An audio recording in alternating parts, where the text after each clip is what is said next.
நண்பர்களுக்கு வணக்கம். நண்பர்களே, இன்று நாம் காண இருப்பது தமிழ்நாட்டில் டாக்டர் முத்துலட்சுமி ரெட்டி மகப்பேறு நிதியுதவி திட்டம். இந்த திட்டத்தை பற்றி பார்க்கலாம்.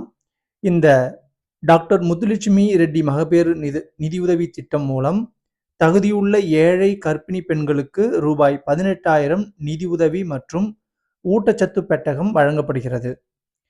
இந்த டாக்டர் முத்துலட்சுமி ரெட்டி மகப்பேறு நிதியுதவி திட்டத்தை MRMBS என்று அழைப்பார்கள். அதாவது Muthulakshmi Reddy maternity benefit scheme என்று அழைப்பார்கள். பிக்மி எண்ணுடன் பதிவு செய்த கர்ப்பிணிகளுக்கு இந்த தொகை 3 தவணையாக வழங்கப்படுகிறது. ஊட்டச்சத்து பெட்டகம் 2 முறை வழங்கப்படுகிறது.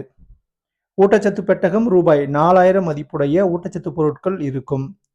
கர்ப்பிணி பெண்கள் 12 வாரத்திற்குள் ஆரம்ப சுகாதார மையத்தில் பதிவு செய்ய வேண்டும் என்பது கட்டாயம். அதேபோன்று பிக்மி எண் மிகவும் கட்டாயம். கர்ப்பகால மரணங்களை குறைத்தல், ஊட்டச்சத்தை உறுதி செய்தல் இந்த திட்டத்தினுடைய முக்கியமான நோக்கமாகும். இந்த திட்டமானது 2006-2007 ஆண்டு தொடங்கப்பட்ட திட்டம் ஆகும். நன்றி.